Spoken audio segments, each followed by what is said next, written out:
Ji, reaction of sulphur with non metals, इस पे हम आज बात करेंगे कि सल्फर जो है वो नॉन मेटल्स के साथ किस तरह से रिएक्ट करता है। नंबर एक हम बात कर लेते हैं कि हाइड्रोजन के साथ जब सल्फर रिएक्ट करेगा तो क्या होगा। यहाँ पे हम रिएक्शन दिखा देते हैं आपको, यानी सल्फर है हमारे पास, सॉलिड स्टेट में है। सल्फर जो है वो कलर में भी येलो होगा, यानी लेमन येलो कलर का होता है सल्फर। और जब हम इसको हाइड्रोजन के साथ रिएक्ट करवाएंगे, यहाँ पे H2 गैस होगी हमारे पास, H2, और ये गैसीय स्टेट में होगा। और ये बहुत बहुत इजीली रिएक्ट नहीं करेंगे, बल्कि इसके लिए हमें हाई टेम्परेचर देना पड़ेगा, टेम्परेचर हमें हाई रखना पड़ेगा। तो हमारे पास जो प्रोडक्ट आ जाएगी, प्रोडक्ट क्या आ जाएगी हमारे पास कि H2S गैस आ जाएगी। यानी हाइड्रोजन गैस जब रिएक्ट करेगी सल्फर के साथ तो हमारे पास जो प्रोडक्ट आएगा वो क्या आएगा, H2S गैस, H2S गैस आ जाएगी हमारे पास। तो ये जो है ये हाई टेम्परेचर पे होगा ये रिएक्शन। इसके लिए मैं यहाँ पे लिखूंगा कि हीट के बगैर जो है ये रिएक्शन प्रोसीड नहीं होगा।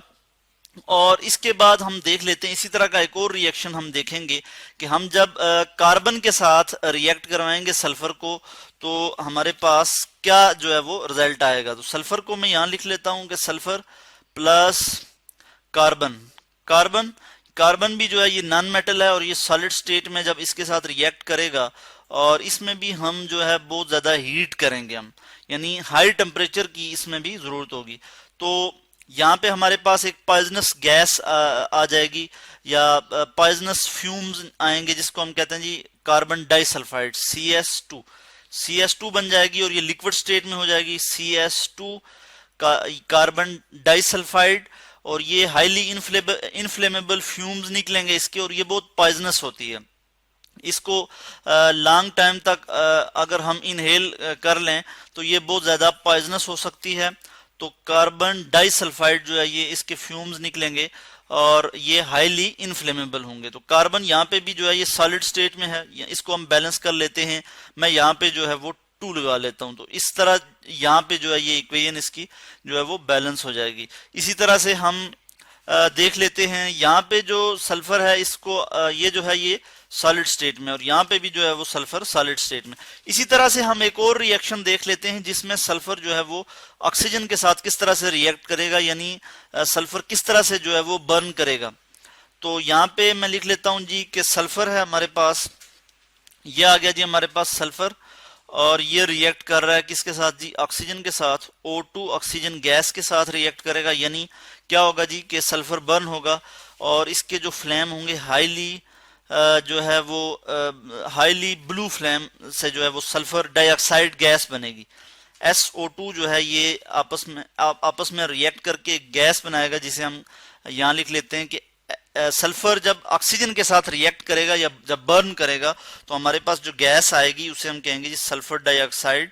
हाईली ब्लू फ्लेम से जो है ये जो है बर्न होके ये गैस बनेगी SO2 सल्फर डाइऑक्साइड, और ये गैस है।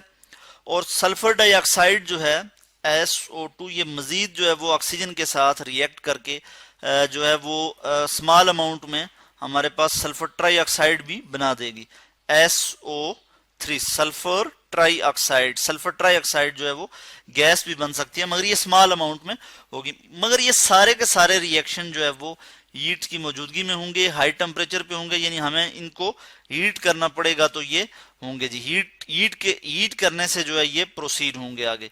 तो मैं यहाँ लिख लेता हूँ हीट, और यहाँ पे भी मैं हीट लिख लेता हूँ कि ये हीट की वजह से जो है सल्फर डाइऑक्साइड जो है वो कंबाइन होगी ऑक्सीजन के साथ और सल्फर ट्राइऑक्साइड बन जाएगी।